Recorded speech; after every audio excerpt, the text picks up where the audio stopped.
अनामिका श्रीवास्तव जी, जी। राधा वल्लभ श्री हरिवंश महाराज जी, आपके चरणों में कोटि कोटि प्रणाम। गुरु जी, आप कहते हैं कि हम जो इस जन्म में कर्म करते हैं वो हमारे पूर्व जन्म के प्रारब्ध होते हैं, पर अगर हमें पता नहीं है कि ऐसा नहीं कहते। आपने कहाँ सुना ऐसा कहा कि जो इस जन्म में जो हम कर्म करते हैं वो हमारे पूर्व जन्म में होते हैं, ऐसा कैसे कहा? मतलब जो हमें भोगना पड़ता है। हाँ, कर्म फल पूर्व जन्म के प्रारब्ध होते हैं, हाँ वो हमें काटना पड़ता है। हाँ, वो भोगने। पर हमें अगर पता है कि हमने इस जन्म में ऐसी कुछ गलतियां की हैं, तो ऐसा क्या करें कि उसकी हमें माफी मिल जाए और वो प्रारब्ध बनकर आगे हमें भोगना ना पड़े? बहुत सुंदर प्रश्न है ये। एकमात्र जैसे हम मुकदमा हार जाए, हमें फांसी की सजा हो जाए, वकालत भी पक्की हो गई, न्यायाधीश ने निश्चित कर दिया कि तुम्हें फांसी मिलेगी, लेकिन राष्ट्रपति माफ कर दे तो माफ हो जाता है ना। राष्ट्रपति से हम प्रार्थना करें और वो हमारे क्षमा प्रार्थना में हमें माफ कर दे, तो जज और वकील का जो भी फाइनल था वो सब धरा का धरा रह जाएगा।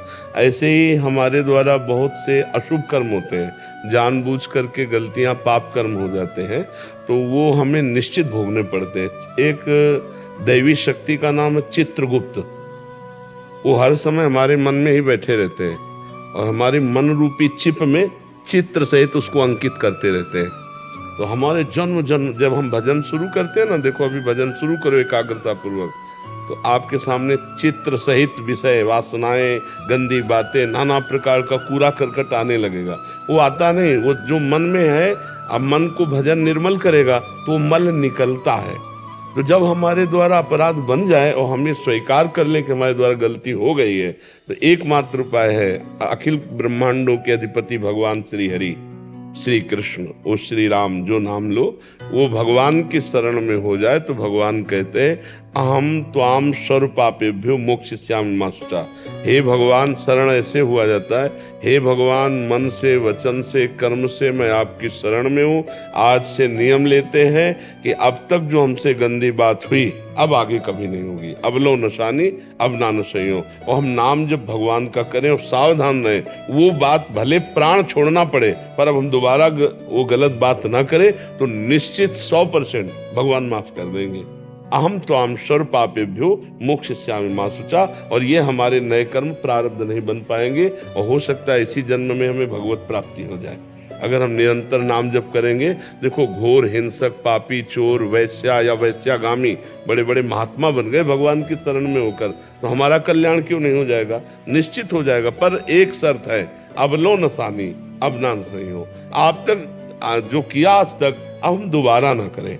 कर्म का फल तो अवश्य में भोक्तव्यम, पीछे का हम भोग लेते हैं और आगे का हम आग लगा देते हैं। भगवान की शरण में होकर ज्ञानाग्नि के द्वारा या प्रेमाग्नि के द्वारा सारे कर्म भस्म हो जाते हैं, संचित भी, क्रियमाण भी, और प्रारब्ध भोगने की सामर्थ्य आ जाती है। तो हमारे जो कर्म है वो तभी भस्म होंगे जब हम भगवान की उत्तम भक्ति करेंगे। ऐसे साधारण 2-4 माला से भस्म होने वाले नहीं, ये भी समझ लो। दीर्घ काल तक श्री पातंजल योग में सातु दीर्घ काल निरंतर सत्कार सेवितो दृढ़ भूमि।